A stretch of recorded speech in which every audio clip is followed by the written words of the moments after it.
Nous avons été dissous administrativement dans l'espoir d'arrêter une dynamique devenue nationale. Les appareils judiciaires, sécuritaires et administratifs, de même que certains médias, ont été mobilisés contre une opposition que le système ne parvenait plus à contenir.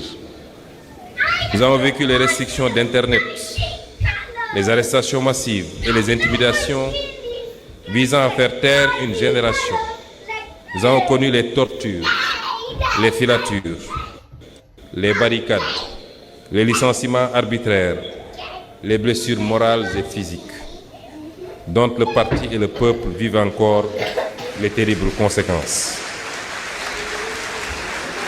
Nous avons vu des dizaines de jeunes tomber sous les balles lors des manifestations. Plus de 80 morts selon plusieurs organisations de défense des droits humains. Mais plus la répression s'intensifiait, plus grandissait dans le pays la conviction qu'il ne s'agissait plus d'un affrontement politique ordinaire, mais de la confrontation entre un système en crise et un peuple qui refusait désormais de reculer. Et pourtant, Pastef les Patriotes n'a pas disparu. Pendant de longs mois, malgré la dissolution, les emprisonnements de son leader, de ses dirigeants et des centaines et des centaines de ses militants, le parti a continué à vivre de manière informelle, parfois clandestine, à travers ces militants que vous êtes, que vous représentez et à qui je rends un hommage limité. À travers ces cellules, ces réseaux et ces alliances, il a maintenu la flamme dans les quartiers, les villages, les universités, les stades, au sein de la diaspora et dans les espaces numériques. Il a poursuivi l'organisation, la formation et la préparation des échanges décisifs, notamment la bataille électorale de mars 2024. Ce que certains pensaient réduire en un simple appareil administratif s'était déjà transformé en force populaire. Et lorsque le décret de dissolution fut finalement abrogé en mars 2024, une vérité était apparue aux yeux de tous. Cette vérité, c'est qu'on peut dissoudre un parti sur le papier, mais on ne dissout pas une espérance devenue. Ce que certains pensaient réduire en un simple appareil administratif s'était déjà transformé en force populaire. Et lorsque le décret de dissolution fut finalement abrogé en mars 2024, une vérité était apparue aux yeux de tous. Cette vérité, c'est qu'on peut dissoudre un parti sur le papier, mais on ne dissout pas une espérance devenue collective. Chères militantes et militants, nous avons connu ces longues nuits où l'on voulait convaincre notre peuple qu'il devait choisir entre la dignité et la stabilité.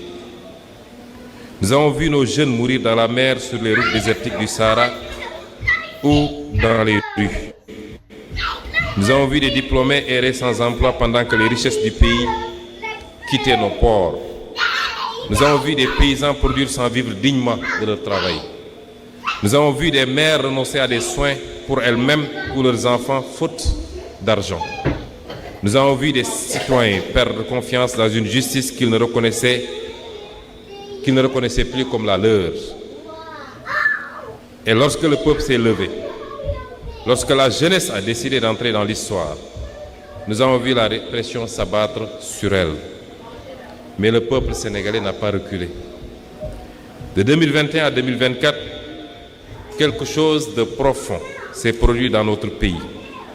Une conscience nouvelle était née. Une conscience nouvelle est née. Le peuple a cessé d'être un simple électorat pour devenir un sujet politique actif. Ce moment marque l'entrée consciente d'un peuple dans l'histoire. Cette irruption populaire que les grandes luttes africaines de libération ont toujours portée au cœur de leur espérance. Thomas Sankara rappelait qu'un peuple conscient et organisé devient une force historique impossible à contenir durablement. Cette séquence historique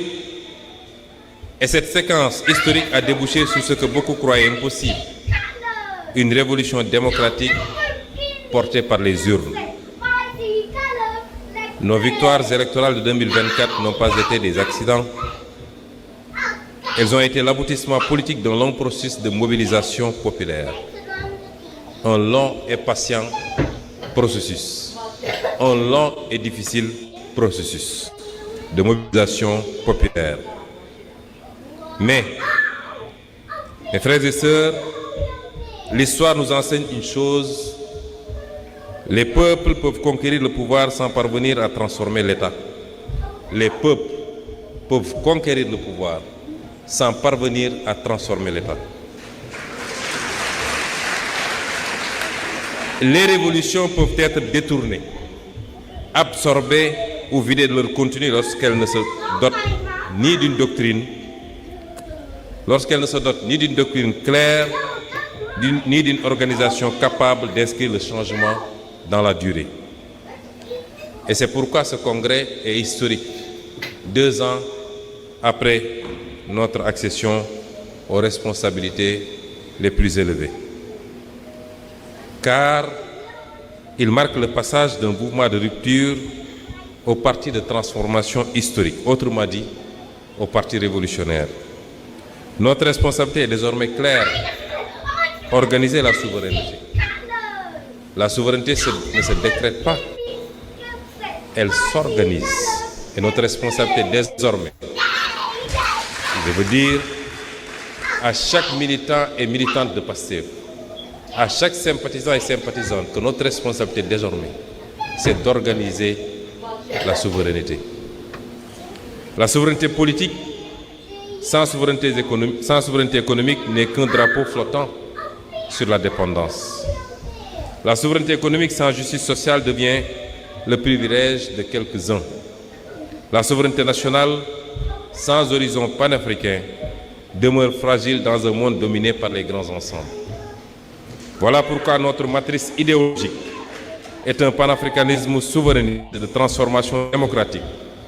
Nous nous inscrivons ainsi dans la continuité des grands combats intellectuels et politiques africains, de Cheikh Anta Diop à Amilcar Cabral, en passant par Kwame Nkrumah, qui avait compris que la souveraineté ne pouvait être ni seulement juridique, ni seulement symbolique, mais elle devait être culturelle, économique et politique.